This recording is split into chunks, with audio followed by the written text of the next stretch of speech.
Hi, Guido Fox here. Wonderful by a new book report.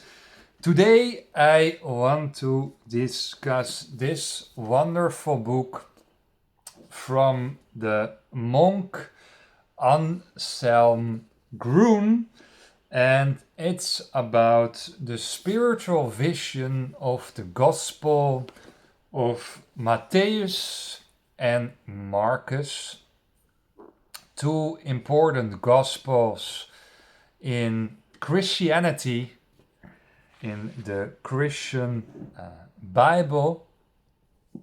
And this monk, German monk, is giving his views, his spiritual views about these two gospels. When I'm going to say something, I'm not saying, okay, this is the Marcus gospel or this is the Matthäus gospel. I'm saying to you the general wisdoms from these two gospels. And one of the things on page 25, let's start, right? Let's start. One of the important things is the number 7. You see so many signals in the Christian Bible and literature about 7, right? 7 times in 7 days the world was shaped, right? That's one important mention of the number 7. And the number 7 is the number of change and about fulfillment and fullness. Become a full-hearted, full knowledgeable, full experience, full happiness, full loaded with high spiritual energy personality. Change towards an fulfilled religious being. That is what Marcus and Matthäus want to tell you. Opening the 7 chakras in your body, the meditative, reachable enlightenment line is fullness, is happiness, is ecstaticness, is the change in you, is becoming fulfilled spiritual slash religious person. So that is 7. So a lot of stories in the Bible, a lot of things will going towards 7. And what you have to remember from the 7 is that's the number of change, that's the number of fulfillment, and it's related to your 7 ecstatic chakras. That's the deepest religious spiritual wisdom from the number 7. Page 26. After teaching, there has to always be action. Teach, action, theory, practical. And it's an important sentence. A lot of people are following teachings, seminars, coaching, reading books, watching television, Netflix series, and then there's no action.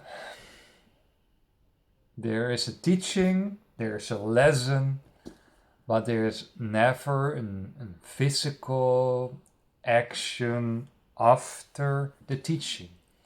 So therefore, Osho was always have a little dance or an exercise or something that you remove after teachings, or you give yourself een opdracht mee. They give yourself a challenge for the next day or the next week. Or you have to reach this, and this.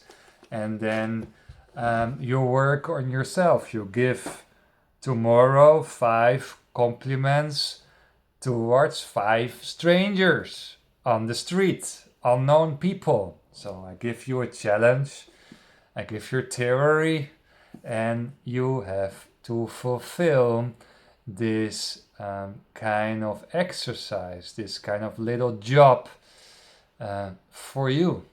So always think by yourself, what did I learn and how I can set this into action. We always talk and talk. You see it in politics. Always talk and talk, but less from those talks and those seminars and at colleges in the Matrix, all the books.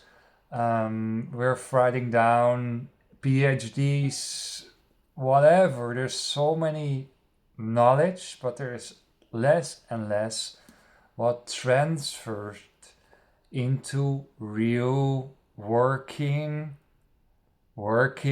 action. Something what really worked out and what's helpful and transfer the knowledge into real action. So I read, I summarize, and my action is that I share my stories towards you. So, right, it's action after I read my knowledge and I teach. So there's an action after the reading in my case, right? So, and that's what I always remember, right? Into the group work in universities or the group work in the lower school.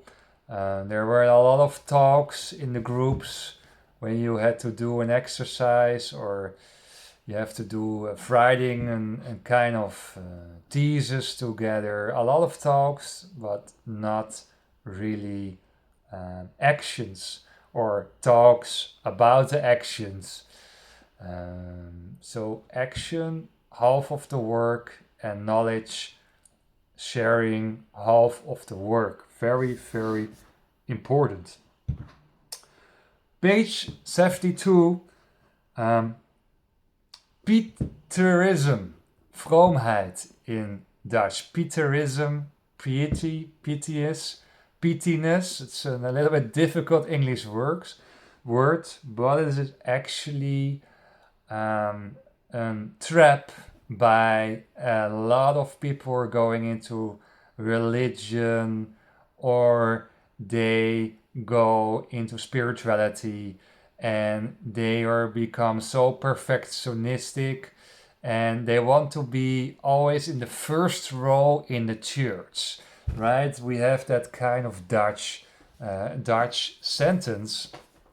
Oh, there's this guy who always in the first row in a church, but he is doing always bad things. And when he is in the first row in a church, he can show that he is the bravest guy, the most decent guy in the world, in a kind of overcompensation, right?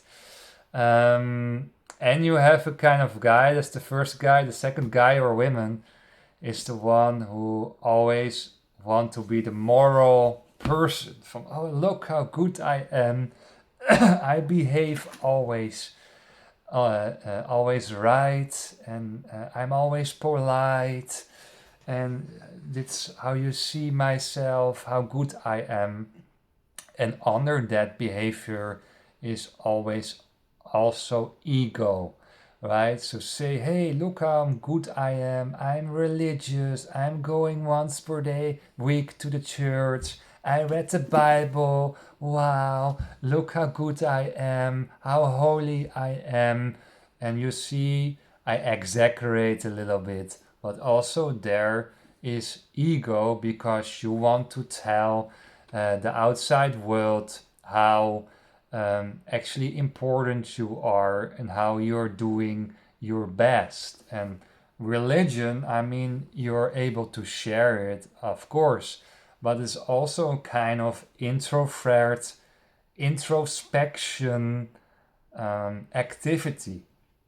Religion is an introspective, kind of selfish, your own, in a good way, selfishness in a good way. Religion is also something private, and it's you're doing it for yourself, right? It's for your own grow, and of course you can share your grow, but it's not your purpose. Your purpose is it is something for yourself. It's healing your old wounds.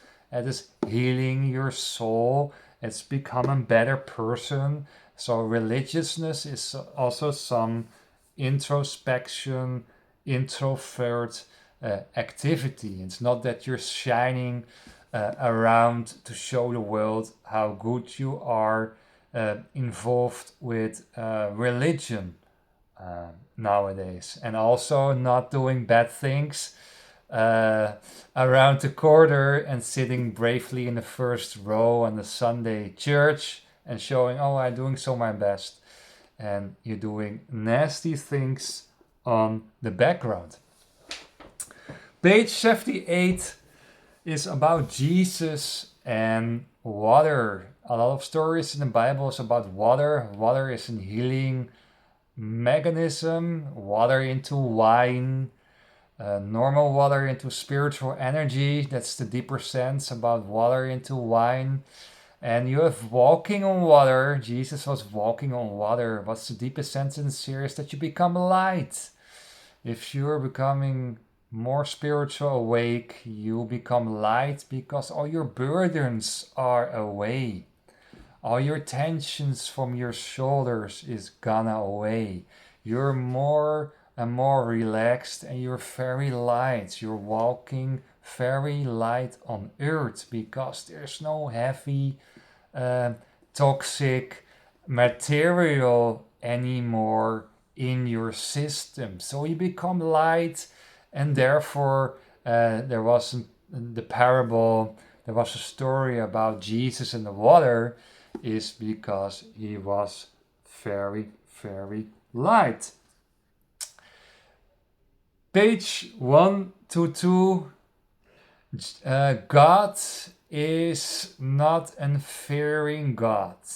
God is not a father in the sky who is saying you're doing wrong and I will punish you.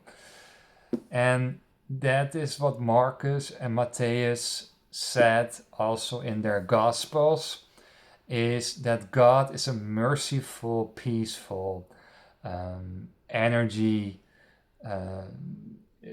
object, subject, whatever, is a good person, right? God is good for you if you are good for God. But you don't have to be scared for God. That's the main point here, what Marcus and Matthias said in their Gospels, is if you are living your life and you are punish yourself by creating a fearful God who is punishing you all the time, if you're not doing your best, you create a fearful personality.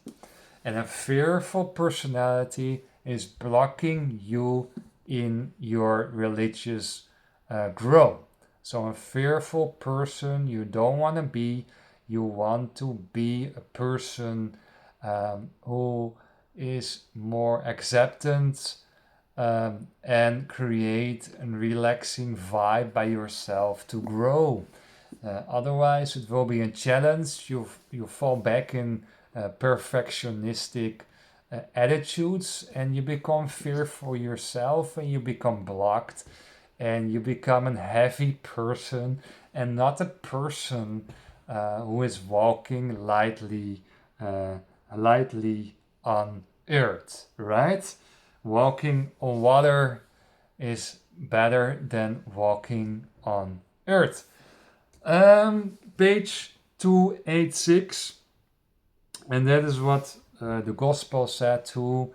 Don't be mind attached to neurotic thoughts, to fixations, and to rigid mindsets. So if you're gonna believe that your own way is the best way, and your own life is the best way, and your own thoughts are the only right way, you're kind of rigid. You're star in Dutch, and you create unhealthy dwangneuroses in Dutch. You create really rigid mental stiffness in your brain. So stay always open for other views. Always reflect on your own views. Not saying this is right and this is wrong. You can also learn from things who are not so interested, or you think it's the wrong path, and you if you read that book, then you will be confirmed that it's really the wrong path. Or you can even learn from stupid books. You can learn from kind of stupid people. You can learn from people who are not so knowledgeable, and they give you a kind of nice wisdoms. So you can really learn also from people um, and books or not so good or not so knowledgeable. So in that kind of way, you always stay open for new views and new influences in your life. And if you're an open window, you can be affected, you can be hurt, you can be touched, but it's better than walk with an eggshell, with a protectiveness, with a kind of cold fence around you, that you stay very defensive. And that's not what the Gospels were saying. The Gospels saying enjoy life, stay open, and get hurt by time to time. And that's always better than becoming a closed personality and don't let anyone into your life anymore. So be an open window. That's the last wisdom I want to share with you. Thank you for watching, and I see you by the next book report. Bye bye.